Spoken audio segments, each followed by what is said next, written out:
The galaxy was never silent. Across countless stars, civilizations rose and fell, and wars shaped the future of entire systems. For centuries, the alien races who ruled the galaxy believed they had already seen the strongest warriors and the greatest armies. But none of them truly understood the humans, or the strange world that had shaped them. At the edge of a massive star cluster, a great council of alien leaders gathered. They came from dozens of species, each proud, each carrying scars of battles fought across the stars. Their ships circled a neutral station that hung like a dark jewel in space. Inside the station, the air trembled with the sound of anger and pride. The council's message was clear. Humanity had grown too bold. In recent years, humans had spread beyond their small blue world called Earth. They had built colonies on moons, space stations, and even harsh planets where no other species wanted to live. At first, the great alien empires ignored them. Humans were small in number, their technology seemed less advanced, and their worlds were poor compared to the glittering core systems of the galaxy. But then something unexpected happened. Wherever humans settled, they survived. When machines failed, they found ways to live with nothing. When storms destroyed their homes, they rebuilt stronger ones. Where alien colonists would die in weeks, humans carved out lives, generation after generation. The alien empires began to feel uneasy. How could a young species thrive in conditions that would kill most others? The Council's answer was simple. Humanity must be tested in open war. The decision spread quickly. Armies were gathered, fleets were armed, and champions from dozens of alien races prepared for battle. For them, it was not just war. It was also a show of power, a way to remind the galaxy that the old species still ruled. On the day of the first assembly, the alien fighters filled the massive arena built in orbit above a barren moon. The arena was no simple stage. It was a battleground of steel walls, shifting floors, hidden weapons, and simulated environments that could change from deserts to frozen storms in seconds. It was designed to test strength, skill, and will. The alien warriors walked in proudly. Some were giants covered in scales, their bodies like living armor. Others were fast insect-like fighters with many limbs, able to strike from every direction. Some had minds strong enough to bend energy itself, turning thought into weapons. Each one believed they were stronger, faster, and smarter than the small, soft-skinned humans. When the human ships arrived, silence fell. From the gray transports stepped men and women who looked ordinary compared to the towering alien fighters. They wore simple armor, carried rifles, blades, and packs of tools. Their faces were calm, their eyes steady. The aliens laughed. "Is this all?" One warrior hissed, his mandibles clicking in amusement. "They sent so few." Another giant rumbled. "This will be over quickly," but the humans did not laugh. They stood in formation, their bodies straight, their hands resting lightly on their weapons. They did not need to speak. Their silence was louder than any alien roar. One alien commander leaned closer to his second-in-command. "Do you see it?" "They are not nervous, not afraid. Why?" The second-in-command shifted uneasily. "Perhaps they hide it." The commander frowned. He had fought in many wars. He knew fear when he saw it. And these humans carried none. The signal sounded. The games would begin. The arena floor shifted, turning into a cracked desert plain. Sharp winds blew dust across the battlefield. Rocks jutted from the ground like broken teeth, and hidden traps waited for any fighter who stepped carelessly. The alien fighters spread out, confident. Many of them had trained for decades, perfecting their combat skills. They expected the humans to stay close together, to hide, to defend. But instead, the humans moved quickly, spreading apart like hunters. They used the rocks for cover, their eyes scanning the field with practiced ease. An insect-like warrior leaped forward, his many limbs carrying him faster than most could see. He aimed for the nearest human, certain of an easy kill. But at the last second, the human rolled aside, letting the alien strike crash into stone. Before the alien could recover, the human had already pulled a blade and slashed at a weak joint in the creature's armor. The alien collapsed, stunned not only by the wound but also by the speed and precision of the strike. Other aliens watching, From the stands gasped. How could such a fragile-looking being move so fast, react so sharply? In another corner of the arena, a giant scaled warrior swung a heavy hammer. A human ducked under it, grabbed a loose piece of broken rock, and threw it with perfect aim into the giant's eye. The alien roared in pain, blinded as the human slipped away into cover. Everywhere the humans were moving, not just with strength, but with creativity.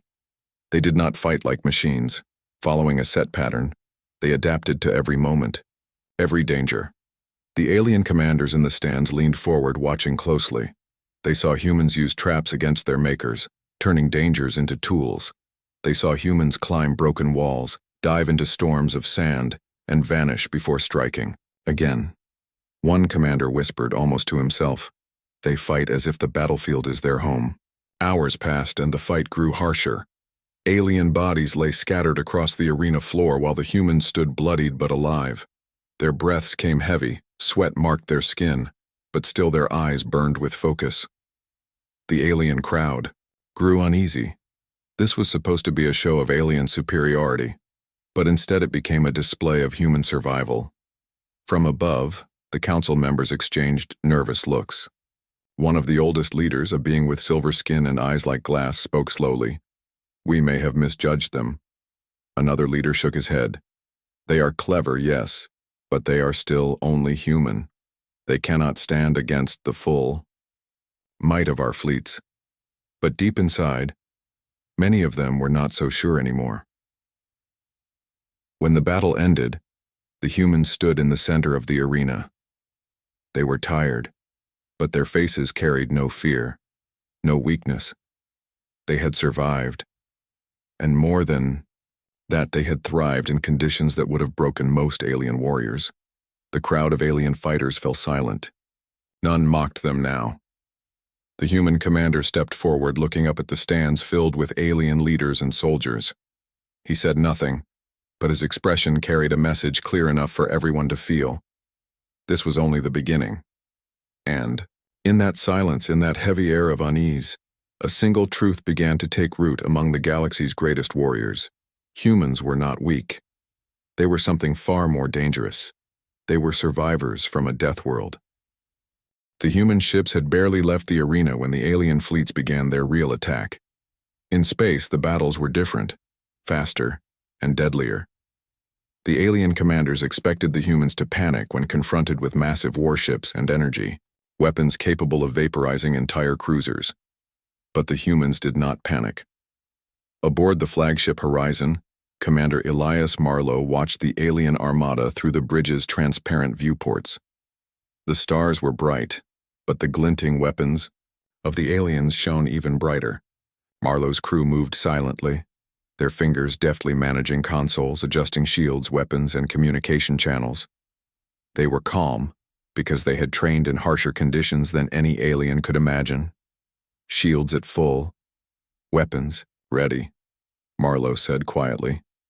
His voice carried the authority of someone who had led humans through countless disasters on harsh worlds. "Remember your training. Remember where we came from. We survive no matter what." A young pilot, her hands steady on the controls, nodded. "Understood, Commander." Across the void, alien scouts moved forward. They had seen the humans survive in the arena, but now they believed space would be a different matter. The humans would be exposed. They would fail. The first shots rang out. Alien energy beams cut through the darkness, streaking toward the human ships. Humans dodged, weaving through asteroid fields, debris, and abandoned satellites, using what the aliens thought was random movement. But every maneuver had purpose. Every decision was calculated to turn danger into opportunity. One alien fighter laughed as it chased a human scout ship. "They cannot escape. They are trapped."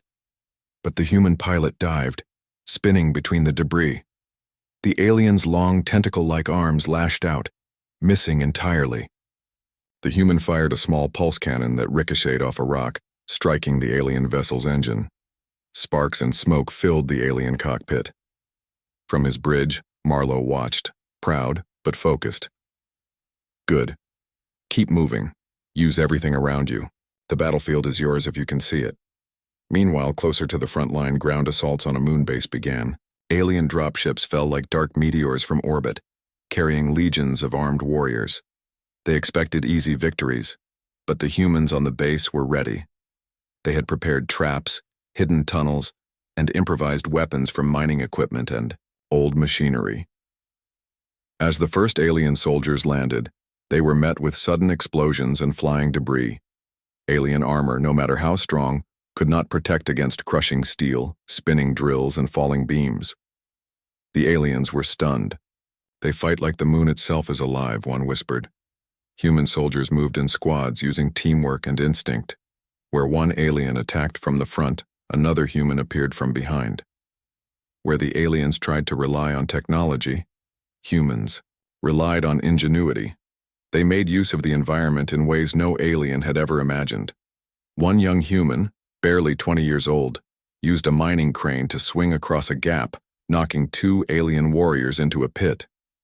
Another rolled under a swinging energy blade, causing it to slice a support beam instead, crushing the aliens who had attacked him. The alien commanders watched from above in disbelief. "These humans, they are turning our weapons against us. How is this possible?" A veteran alien officer, his skin bristling with fear, shook his head. "They are not just fighting. They are thinking faster than we are, using instinct and creativity combined." And that was the truth. Humans had evolved for environments where death was constant, and the weak did not survive. Every human in that squad was trained, yes, but they also carried the lessons of generations of survival.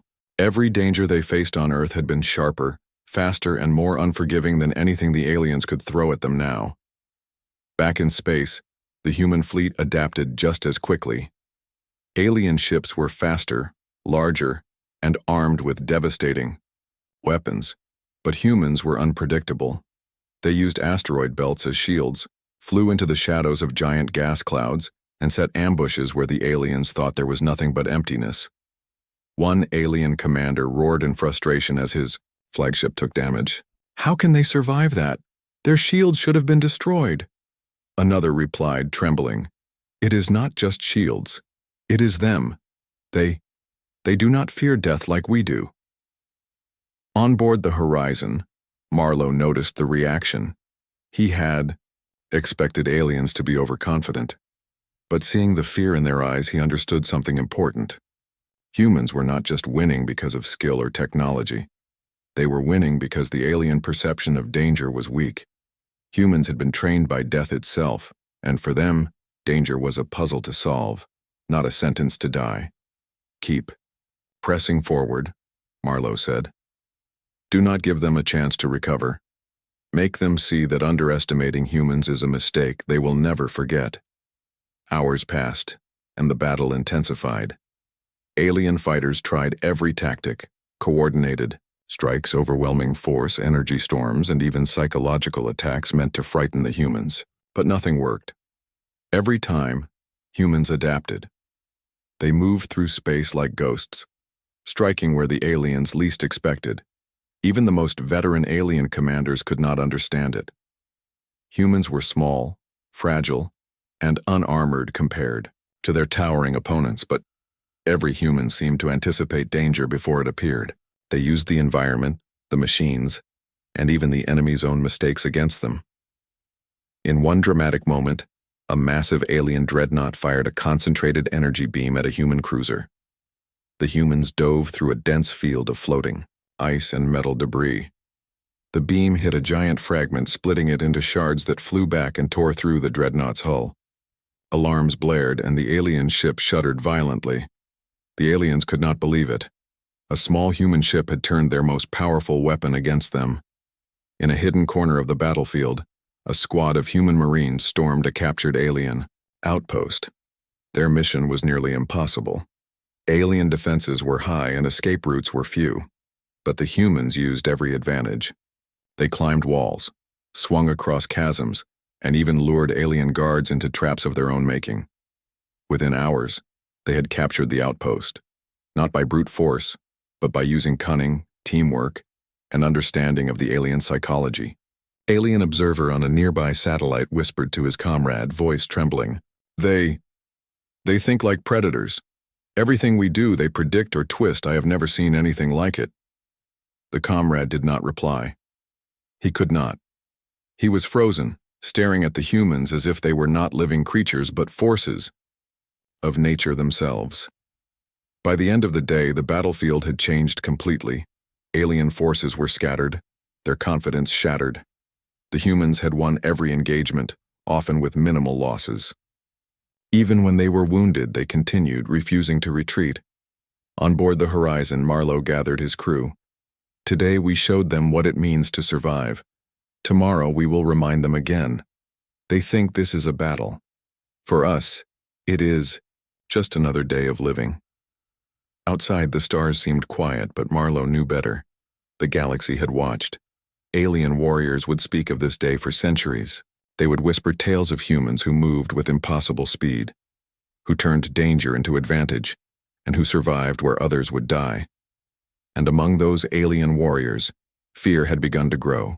Not the fear of defeat, but the fear of a species that had been forged by the harshest conditions of a death world.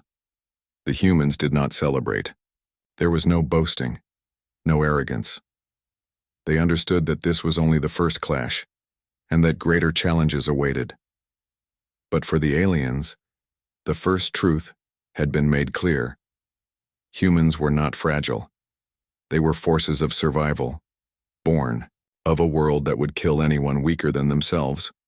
And the galaxy was about to learn that survival was only the beginning of what humans could do. The galaxy had long underestimated humans. They were small, seemingly fragile, and unarmed compared to many alien species. Yet after the first clashes, whispers of unease spread through the alien ranks. For the first time, many warriors wondered if they had truly understood the species they sought to conquer. High above a rocky, inhospitable planet, the alien fleet regrouped. Their ships hovered like dark shadows against a pale sun. Commanders met in tense chambers, the air thick with unease. Each one had seen the humans survive impossible attacks, escape traps that should have killed them, and turn alien weapons against their makers. "This cannot continue," one commander growled, pacing back and forth. His skin bristled, a sign of rising fear. "They are smaller, yes, weaker in appearance, yet every plan we make fails. Every strategy we attempt, they survive." Another, older and scarred from 100 battles, spoke quietly. "It is not just their strength. It is their history. They have been forged by a world that kills without mercy. Every hardship, every danger, every storm, they have faced it and learned to thrive." The younger commander snorted. "What do you mean? Our weapons are the strongest in this sector. Our armor is invincible. Our minds are far superior." The elder shook his head slowly. "And yet, every obstacle we place before them, they turn it into a tool. They see what we call death as nothing more than a challenge to overcome their planet. It shapes them into something far beyond what we expect." Meanwhile, humans were moving quietly across the same planet. This world, known to the aliens as Trivax 7, was a frozen desert with jagged ice cliffs and storms that shredded metal like paper. To most species, it was uninhabitable. Temperatures dropped far below what their bodies could endure. Winds carried tiny shards of ice that could cut flesh in seconds. But humans moved as if the planet itself was a familiar friend. Their boots crunched across frozen soil, their breath steady under masks, and their eyes scanned constantly for danger. Lieutenant Kara Voss led a small squad. "Stay alert," she instructed, voice calm and precise. "This is not like our home world, but remember, we have survived worse. Keep your eyes sharp and your minds sharper." Her squad nodded. Each member had trained under extreme conditions on Earth, surviving deserts, mountains, jungles, and frozen tundras. They had endured storms that flattened forests, rivers that swept villages away, and predators that waited silently in the dark.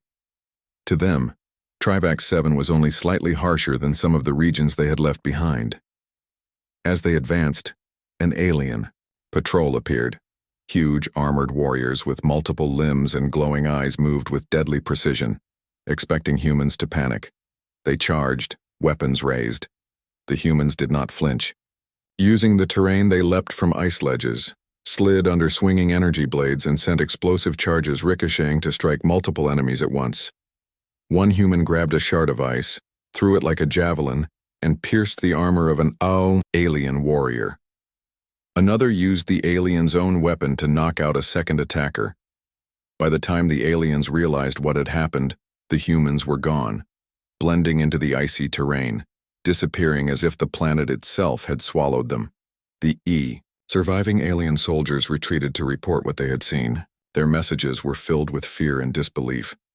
They move, like they belong here. One whispered, "This planet, it is supposed to kill. And yet they walk, they fight, they survive." Back at the alien command station, the reports created panic. High-ranking officials debated frantically. They must have some secret technology, one insisted. No living creature could endure such cold, such storms, and such isolation without shields and support. Another shook his head. "I have watched them. They carry nothing we cannot replicate. They are not stronger in body or armor. They are something else." And then one elder, silent until now, spoke in a trembling voice. "I have studied many species. Some thrive in heat, some in darkness, some in water. But humans, they thrive where life itself fights to exist. Their planet, Earth, is harsher than any of our worlds. They are trained by death itself.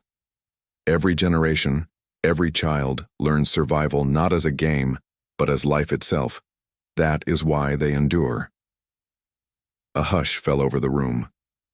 The alien commanders had known of tough species, but none had ever seen life forged by a world that truly demanded survival. And now in front of them were the consequences. Humans who adapted faster, thought faster, and endured more than any alien could imagine. On the ground, humans pressed forward. Karavos led her squad toward an alien stronghold that had been untouched by human forces. To the aliens, it was a fortress. To the humans, it was another challenge. They approached quietly, studying patrol patterns, wind directions, and ice formations. Every movement was calculated, every risk was considered. They used the planet itself as cover, sliding behind cliffs, climbing ledges, and moving in the blind spots of the alien sensors. When they struck, it was precise. Explosions rocked the fortress, alarms blared, and yet humans moved through the chaos like shadows. They did not panic. They did not hesitate. One moment, a soldier was sliding under falling debris. The next, she was disabling a control panel, turning the alien weapons against their own forces. An alien officer, trapped inside the fortress, realized too late what was happening. They think differently. Every trap we set, every weapon we fire, they use it as an advantage. By the time the battle ended, the fortress had fallen. Humans had suffered minor injuries, but all were alive. The aliens were stunned, horrified, and deeply shaken. One of the captured aliens muttered, voice trembling, "Their world. It must be a death world. That is the only explanation. They are survivors." Back in orbit, alien leaders convened again. This time the fear was palpable. The humans were not just a threat. They were a mystery that defied all logic. "They are more than soldiers," one commander admitted. "They are a product of a world that teaches them to survive when all else fails. They endure conditions that would kill our best warriors, and they adapt. They do not fear death. They thrive on survival itself." A younger leader leaned forward. "Then we must destroy their planet. Remove the source of this training." The elder shook, his head slowly.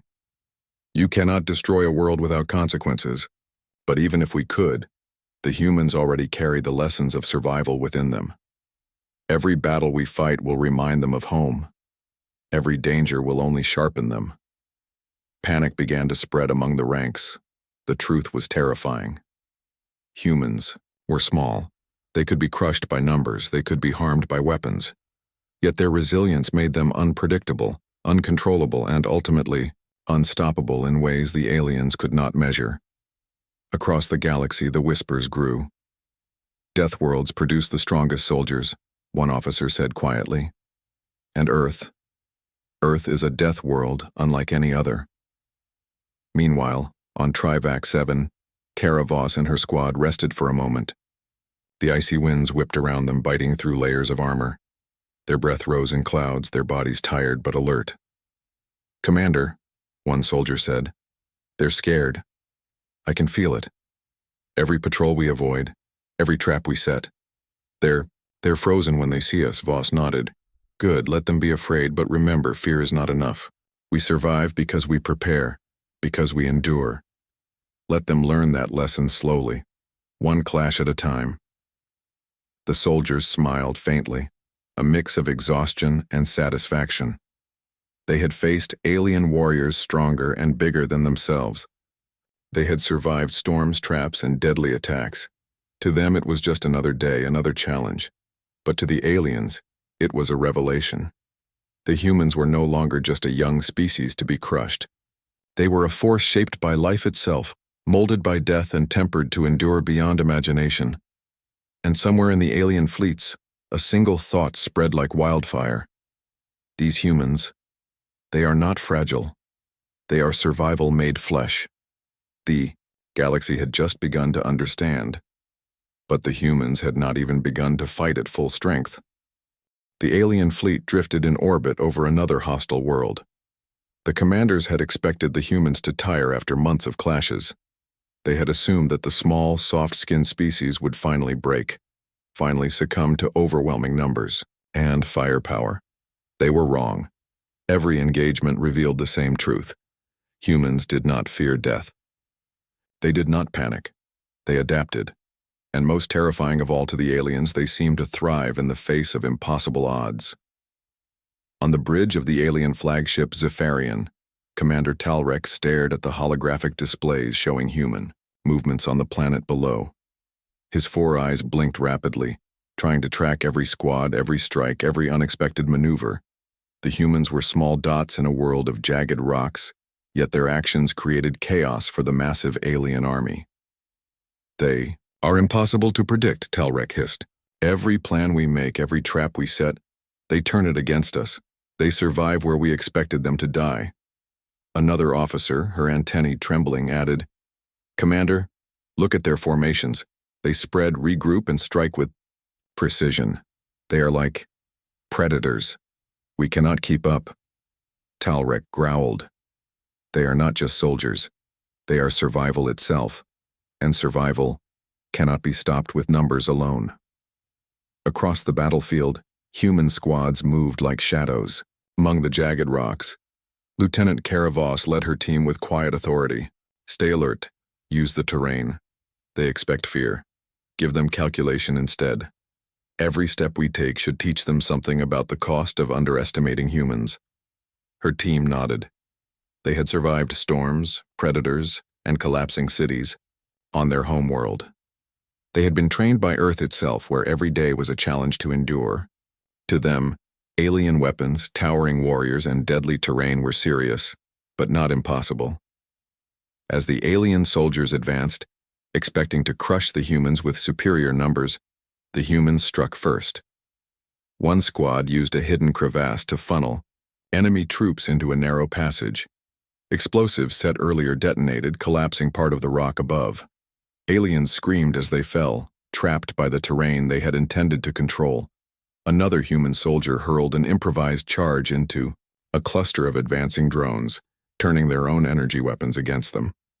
The alien forces faltered. Some froze in terror, unable to move as the humans advanced with calm precision. Others panicked, running blindly into hazards that had been prepared as traps for the humans. The battlefield had turned into chaos, but humans moved like water, flowing through danger unharmed by fear, reshaping it to their advantage. One alien commander called out, voice trembling, "Stop them! Do not let them!" But his words ended in a scream as the humans struck from above, using ropes and grappling hooks to descend from cliffs, attacking from angles no alien had anticipated. On another front, alien reinforcements arrived in armored, walkers expecting to dominate the battlefield with brute force, but the humans were already waiting. Using simple but effective techniques, they set fires, collapsed weak structures, and triggered avalanches to crush the mechanical giants. Every attack, every move was precise. Every decision was guided by instinct honed through generations of survival. A young alien officer, shaken and wide-eyed, whispered to a veteran beside him, They act like this is easy for them, like every danger is part of life. How? The veteran, older and scarred from countless battles, could only shake his head. They were born from a death world. They know what survival truly means. We have only fought wars. They have lived them every day. Fear spread like a contagion through the alien ranks. The soldiers who had laughed at the humans weeks before now hesitated at the first sign of human presence.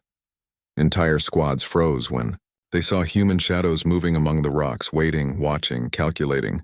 What the aliens thought was a minor threat became a paralyzing force. Back on the human side, Marlowe's fleet monitored the ground battles from orbit.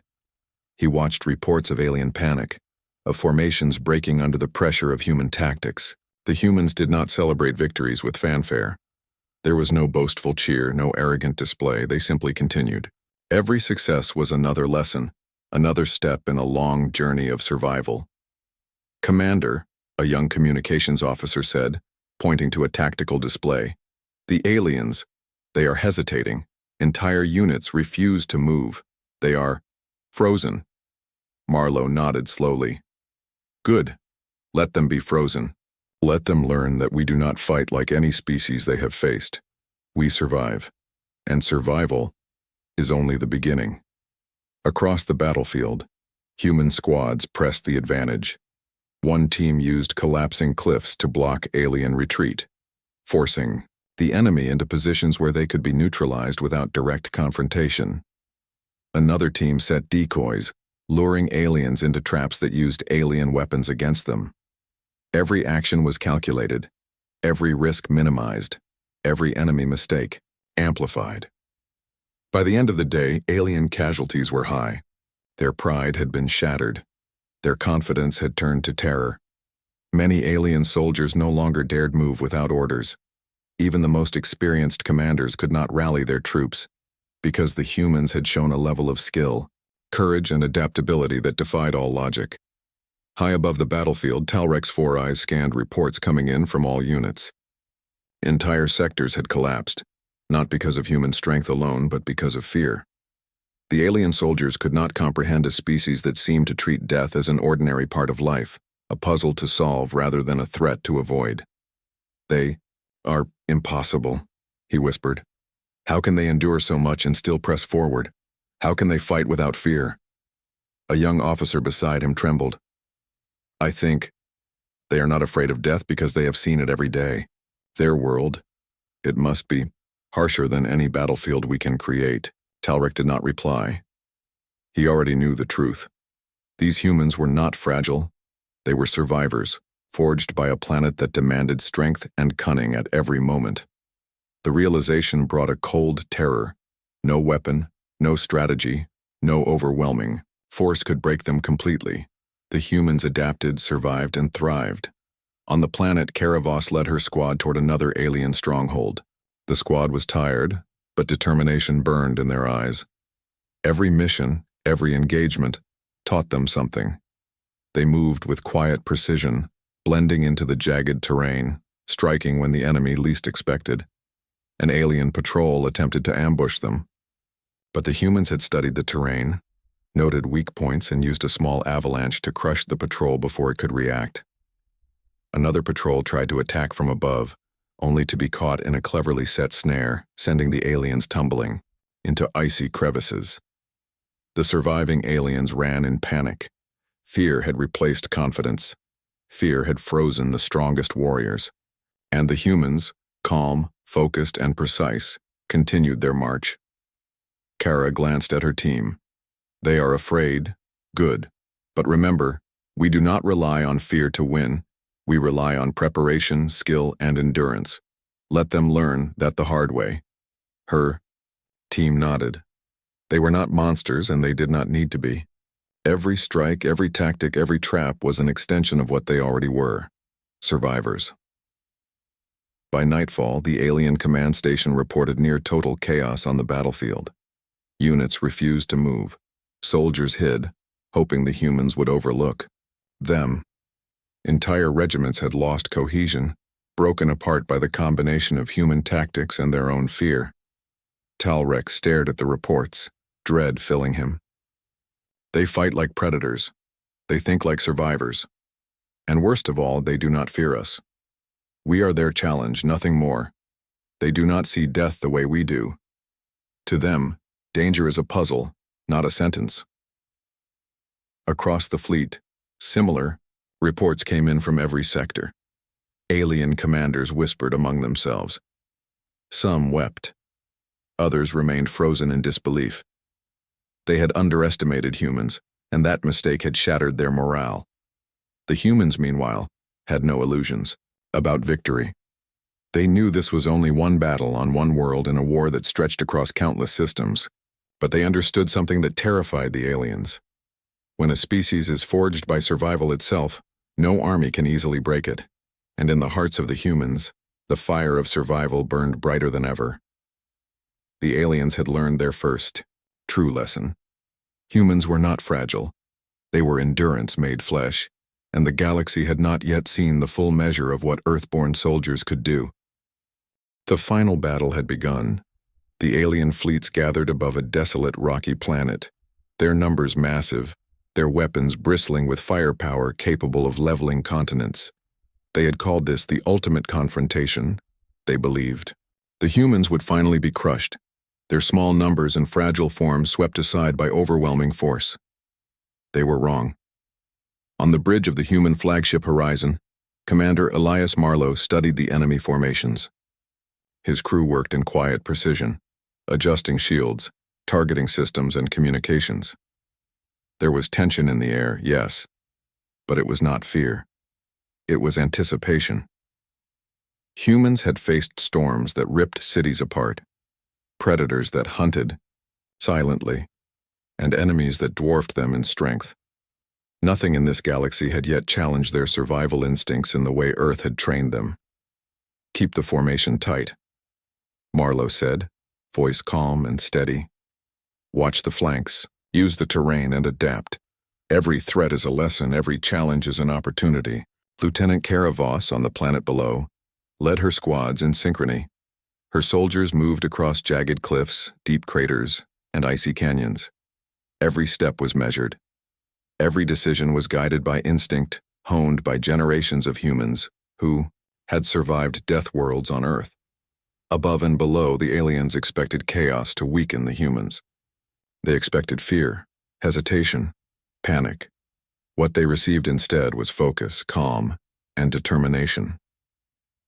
The alien commanders, once confident, now found themselves struggling to coordinate.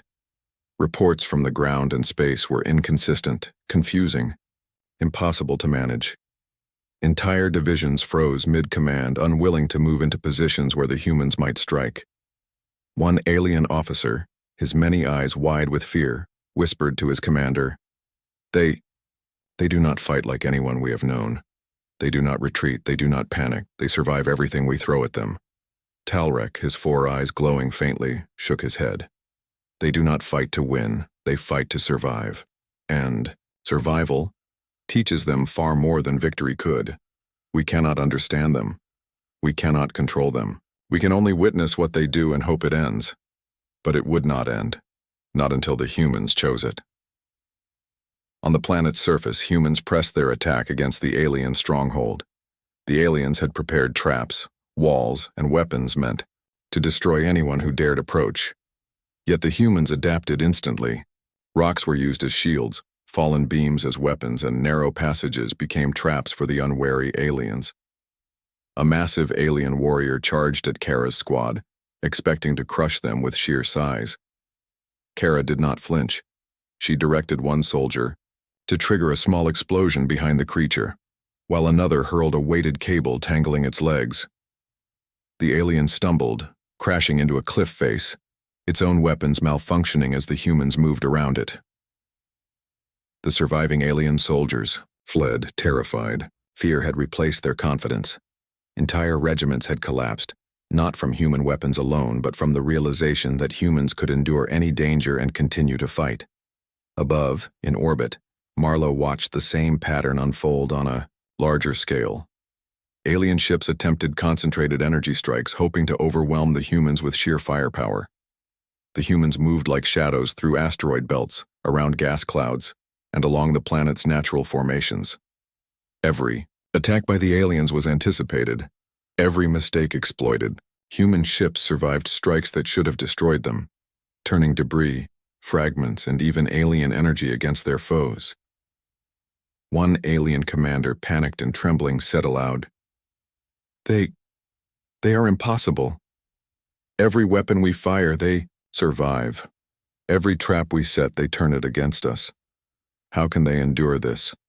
Another replied in a whisper, It is not endurance alone. They were born for this. Their home. Their world. It makes them who they are. We have fought battles, yes, but they live battles every day. The realization spread through the alien ranks like wildfire. Humans were not fragile. They were survival itself, forged by a planet that demanded resilience, cunning, and courage beyond measure. Back on the ground, Karavos led her squad into the heart of the alien stronghold. The defenders were armed, armored, and desperate. They believed this would be the humans' final stand. But Kara's team moved with calm precision. They used shadows, walls, and debris to their advantage.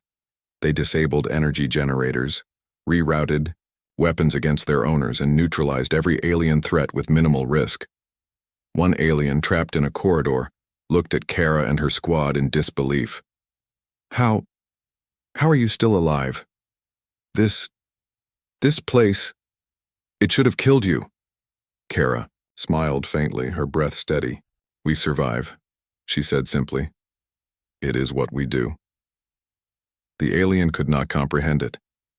To humans, survival was not heroic. It was ordinary. It was the way life had always been. On Earth, every generation faced storms, predators, hunger, and danger. To be unprepared was death. To survive was the only option. In orbit, the alien fleets were falling apart. Communication lines broke, fleets scattered, and morale crumbled. Soldiers refused to advance, some even firing on each other in confusion. Fear had overtaken strategy. The human forces, small in number but mighty in spirit, had shown a level of resilience, adaptability, and courage that no alien could overcome. Talric stood on his bridge, silent.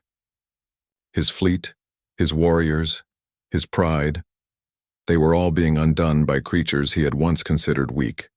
Weak, and yet unstoppable in ways he could not understand. They are not afraid, he muttered. They are stronger than we ever imagined. Their home, it teaches them more than any war could. They endure because life itself trained them. And that terrifies me. The final moments of the battle were a demonstration of human ingenuity and survival instinct. The alien commanders attempted one last coordinated strike, pouring every weapon and soldier into the fight. But the humans anticipated it. They used the terrain, the debris, and even the alien formations against them. Energy beams were reflected off ice cliffs. Alien weapons triggered avalanches and collapses that destroyed their own ranks. Every danger the aliens created was turned back upon them. By the end of the engagement, the alien armies were shattered. Ships drifted, crippled or destroyed. Soldiers lay frozen in terror, too afraid to move. Entire regiments had surrendered, not from weakness, but from the understanding that humans could endure and adapt far beyond what they had imagined. On the battlefield, humans stood, bloodied, exhausted, but unbroken. Their eyes shone with determination and focus. They had survived what no other species could, endured dangers that should have destroyed them, and emerged victorious, not because they were stronger, but because survival was their nature. Karavos looked across the battlefield at the remaining alien warriors. "This is what we do," she said quietly. "We survive, and that is only the beginning." From orbit, Commander Marlowe transmitted a simple message across the galaxy. "We are humans. We survive. Every danger, every enemy, every challenge, this is life. And life will continue no matter what you think." The message echoed far beyond the battlefield. Alien fleets received it. Alien worlds trembled at it, and whispers spread. Humans were not a species to be conquered. They were a force of nature, shaped by a death world into survivors beyond imagination. In the silence that followed, a single truth became clear to every alien who had witnessed the battle. On a death world called Earth, survival is not a test. It is life itself.